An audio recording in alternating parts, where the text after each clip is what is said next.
Hi friends, എല്ലാവർക്കും പുതിയൊരു വീഡിയോയിലേക്ക് സ്വാഗതം. ഇന്ന് നിങ്ങളെ ഞാൻ പരിചയപ്പെടുത്തുന്നത് അതീവ സുഗന്ധമുള്ള ഒരു പ്ലാന്റിനെ കുറിച്ചാണ്. ഇതിൻ്റെ പേര് ലാങ്കി ലാങ്കി എന്നാണ്. പണ്ടുകാലങ്ങളിലൊക്കെ ഇതിൻ്റെ മരം ഒരുവിധപ്പെട്ട വീടുകളിലെല്ലാം ഉണ്ടായിരുന്നു. ഇപ്പോൾ അത് അധികം അങ്ങനെ കാണുന്നില്ല. ഇപ്പം നമുക്കിതിൻ്റെ ഹൈബ്രിഡ് വെറൈറ്റി അവൈലബിൾ ആണ്. ഏകദേശം ഒരടി ഉയരം ഒക്കെ ആകുമ്പോൾ തന്നെ നിറച്ചിങ്ങനെ പൂക്കൾ തരും. പൂക്കളിങ്ങനെ ആദ്യം ഉണ്ടാകുമ്പോഴത്തേക്കും നല്ല പച്ച കളറിലായിരിക്കും പൂക്കൾ ഉണ്ടാകുന്നത്. ഗ്രാജുവലി ഇതിൻ്റെ പച്ച കളർ മാറി മഞ്ഞയിലേക്ക് വരുമ്പോഴാണ് ഇതിന് ഏറ്റവും കൂടുതൽ സുഗന്ധമുള്ളത്. സന്ധ്യാസമയങ്ങളിലാണ് ഏറ്റവും കൂടുതൽ ഇതിന് നല്ല മണം നമുക്ക് കിട്ടുന്നത്. പകൽ സമയത്തൊക്കെ മണം ഉണ്ടെങ്കിലും ശരി തന്നെ സന്ധ്യാസമയത്താണ് ഏറ്റവും കൂടുതൽ ഈ പൂക്കൾക്ക് മണം ഇങ്ങനെ ഉണ്ടാകുന്നത്. പിന്നെ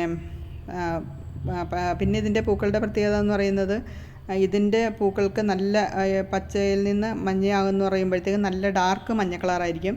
പക്ഷേ പഴയ കാലങ്ങളിലുള്ള വലിയ മരമാകുന്ന ചെടികളുടെയൊക്കെ പൂക്കൾക്ക് അധികം ഇതുപോലത്തെ ഇത്രയും മഞ്ഞ കളർ കാണത്തില്ല. അതിന് കൂടുതലും പച്ച കലർന്ന ഒരു മഞ്ഞ കളറായിരിക്കും ഉണ്ടാകുന്നത്. പക്ഷേ സുഗന്ധമൊക്കെ സെയിം ആയിരിക്കും.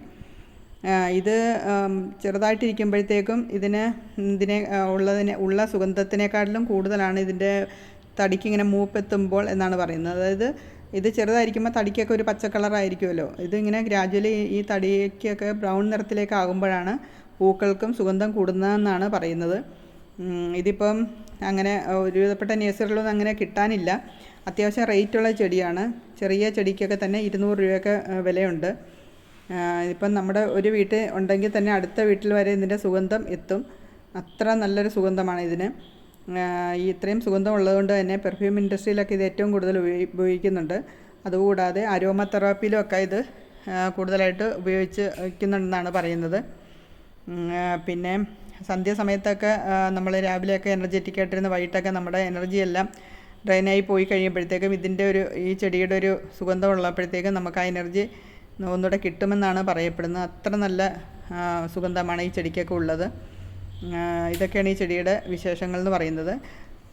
പിന്നെ ഈ ചെടി നമുക്ക് ഇതിന് ഹൈബ്രിഡ് വെറൈറ്റിക്ക് അങ്ങനെ പൂക്കൾ കഴിയുമ്പോഴത്തേക്കും അതിനങ്ങനെ വിത്തുകൾ ഉണ്ടാകുന്നതായിട്ട് കേട്ടിട്ടില്ല. പക്ഷേ പഴയ മരമായിട്ട് നിൽക്കുമ്പോഴത്തേക്കും അതിന് വിത്തുകളുണ്ടെന്നാണ് പറയപ്പെടുന്നത്. പിന്നെ അതിൻ്റെ പ്രൊപ്പഗേഷൻ എങ്ങനെയാണെന്നുള്ള നമുക്ക് അറിയാൻ വയ്യ. പിന്നെ അത്യാവശ്യം നല്ല നീർവാർച്ചയുള്ള മണ്ണിൽ വേണം ഈ ചെടി നടാനായിട്ട്. ഇത് ഒക്കെ ചെടി അതുപോലെ തന്നെ കസ്റ്റാർഡ് ആപ്പിൾ എന്നൊക്കെ പറയുന്ന ഫാമിലിയിൽപ്പെട്ട ചെടിയായതുകൊണ്ട് തന്നെ ഇലയ്ക്കൊക്കെ അത്യാവശ്യം ഒരു തരം സ്മെല്ലുണ്ട്.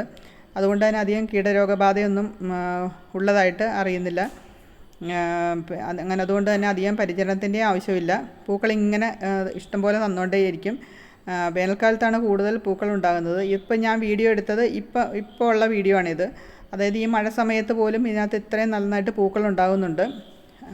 അപ്പോൾ പിന്നെ വർഷം മുഴുവനും പൂക്കൾ തരുന്നതായിട്ട് തന്നെയാണ് മനസ്സിലാക്കാൻ കഴിയുന്നത്. എന്തായാലും നല്ലൊരു സുഗന്ധമുള്ള ഒരു പൂ തന്നെയാണ് ഇത്. എല്ലാ വീടുകളിലും അത്യാവശ്യം വേണ്ട ഒരു ചെടി തന്നെയാണ്. ഇതിൻ്റെ പൂക്കൾ നമുക്ക് സന്ധ്യാസമയത്തൊക്കെ പറിച്ചിട്ട് നമ്മുടെ വീടുകളിൽ വെക്കുകയാണെങ്കിൽ തന്നെ വീടിനകം നല്ല സുഗന്ധപൂരിതമാകും. അങ്ങനെയൊക്കെ ഒരു പ്രത്യേകതയുള്ളൊരു ചെടി തന്നെയാണിത്. എല്ലാവർക്കും എൻ്റെ വീഡിയോ ഇഷ്ടപ്പെട്ടെന്ന് വിചാരിക്കുന്നു. വീഡിയോ ഇഷ്ടപ്പെടുകയാണെങ്കിൽ ഷെയർ ചെയ്യുക, ലൈക്ക് ചെയ്യുക, ചാനൽ സബ്സ്ക്രൈബ് ചെയ്യുക.